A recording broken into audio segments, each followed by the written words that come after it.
Então a gente começou o senhor explicando que o Exu, não importa a patente, se está do lado do médium, ele vai observar se ele está fazendo um animismo, um fingimento, um animismo que podemos interpretar como fingimento. Se ele está ali do lado, ele cruza os braços e deixa o médium assim fazer o espetáculo dele. Mas e daí? Eu vou me apoiar na palavra deixa no sentido físico da coisa. Isso. Mas no sentido espiritual, essa palavra não é muito bem colocada. Entende? A cada um é dado conforme as suas obras. Isso, senhor falou. Como eu falei para vós me ser. Foi. Vamos dar um exemplo. Tem um médium, que é uma coisa que hoje está acontecendo muito. Vamos falar de Umbanda? Vamos. Muito na Umbanda. Muitas entidades de luz querem servir com os médiums. Mas o médium mal ouve um tambor tocar, já sai girando, gritando, berrando. Zé, isso é incorporação ou animismo? Ou é fingimento? Na maioria das vezes, autossugestão. Mas todo mundo é assim? Não. O mal do ser humano, quando ele ouve algo que não agrada, é tornar tudo extrêmico. Como eu falei isso, aposto que quem ouvir a primeira vez vai dizer, mas como? Isso aí no mínimo é um quiumba. Fui. Eu contei a minha história para você. Eu fui um quiumba. E graças a Deus eu me venci. Graças a Deus. Uma coisa também bacana é entender de onde é que o senhor veio, o que o senhor fez. Todo mundo é anjo, né, menino? Mas deixa pra lá. Respondendo a sua pergunta, no plano astral, nós vamos para a cabeça, nós vamos para as conversas. Entendi. O Exu se utiliza muitas vezes dos parentes desencarnados, uma mãe que desencarnou, alguém que já tem um pouquinho mais de clareza espiritual, que o médium se sensibilize, que saia do ângulo da fé, que é diferente o Exu vir falar e o médium acreditar pela fé, mas uma mãe, um vô, uma avó e fala, meu filho, meu neto, para com isso, não perca essa oportunidade. Mesmo que depois ele se acorde, volte para o corpo físico, cognitivamente ele vai ter aquela sensação todas as vezes que ele estiver numa corrente da Umbanda, que ele precisa ter concentração, que ele precisa ter paciência, que mesmo que agora criou essa onda que todo médium de Umbanda tem que incorporar as 7 linhas dos orixás, e é mentira. Eita. Como se a incorporação provasse poder ou aproximação com o orixá. E não é assim. Não. Vou repetir de novo. Não. Agora, 2010 para cá, principalmente, mais ainda, que está se criando essa onda. É como se o médium, se ele não trabalhar com as 7 linhas, ele não vai ser um médium aceito, centro. E não precisa. Não há essa necessidade. Será que os mentores de luz, os de vocês que escutam isso, nunca lhe falaram nada, ou vocês mesmos? Mas eu quero fazer uma sessão e quero trabalhar com as 7 linhas. Trabalhem. Tá. Eu estou falando os médios iniciantes.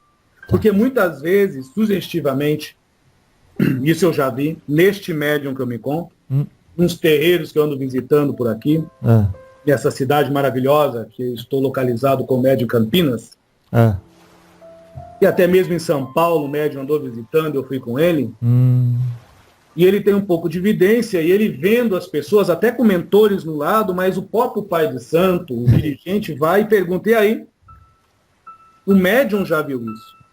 O dirigente do terreiro, sugestivamente forçando o médium a incorporar. Então, seria muito simples olhar e dizer, ele está se fingindo. Não é assim que funciona, rapaz. Tem muita coisa envolvida. Tá certo. Então, em princípio, no grande terreiro, planeta Terra, a autossugestão pela conveniência é muito forte ainda. Então isso é em todas as religiões, não é só na Umbanda. Claro. Eu quero deixar bem claro que eu não me estou desfazendo dos orixás nem das 7 linhas. É uma questão de coerência. Se o terreiro tem uma egrégora que trabalha com as 7 linhas toda noite, ou trabalha com outras linhas, com todos os orixás, não tem problema. Eu estou falando para o médium iniciante, na grande maioria das vezes. Na grande maioria das vezes. Não todas, mas na grande maioria das vezes não há essa necessidade. Claro. Porque uma das linhas vai ser acertada e você vai firmar. Mas nesse firmar, que até pode ser firmado, e se o médium se autossugestionar? Como é que você vai provar o contrário?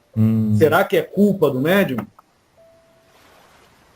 É importante existir a caridade, não importa onde, né? Para com Perfeito. todos. Principalmente a caridade de fazer uma sessão sem tambor, sem barulho, sem nada. Eu não tenho nada contra o tambor tem axé. O instrumento de percussão tem um axé maravilhoso para limpeza e para outras coisas mais, para ritmar as energias psíquicas, as energias de limpeza. Mas sentar e conversar. Conversar sobre a espiritualidade, sobre o terreiro de Umbanda, como nós estamos falando da Umbanda, sem levar para o lado religioso apenas, mas levar para o lado da prática, da ética, da moral,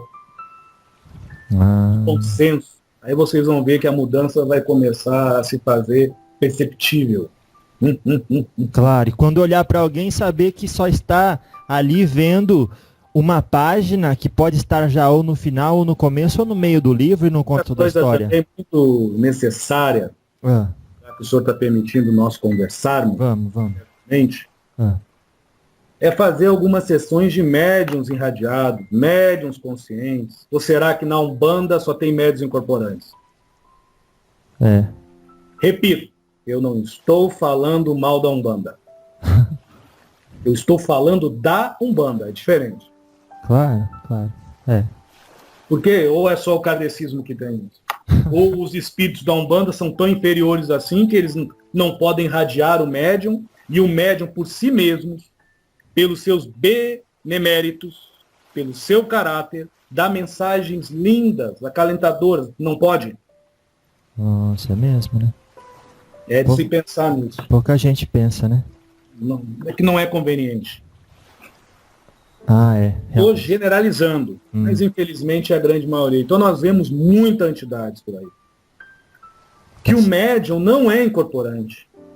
E ficam ali, parados, se sentindo mal muitas vezes, porque vê todo mundo incorporar e por que ele não incorpora. Mas ficam com aquela intuição de dar mensagens, alguns de psicografar, outros até enxergam algumas luzes, ou até espíritos, mas se calam, porque como eles não incorporam, como é que ele vai estar vendo isso? Você está entendendo, menino? Claro. Mas tá bom. Olha, seu Zé, o senhor agora tem ideia de ir para onde? O senhor já sabe, depois da nossa conversa? Eu tenho minhas obrigações, né? Bem uma questão de ideia.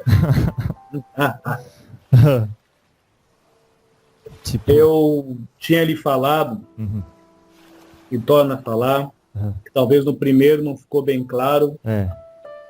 Eu tenho uma equipe que eu participo, que um dos trabalhos nossos é trabalhar contra o mau uso da energia sexual e da inocência. Isso.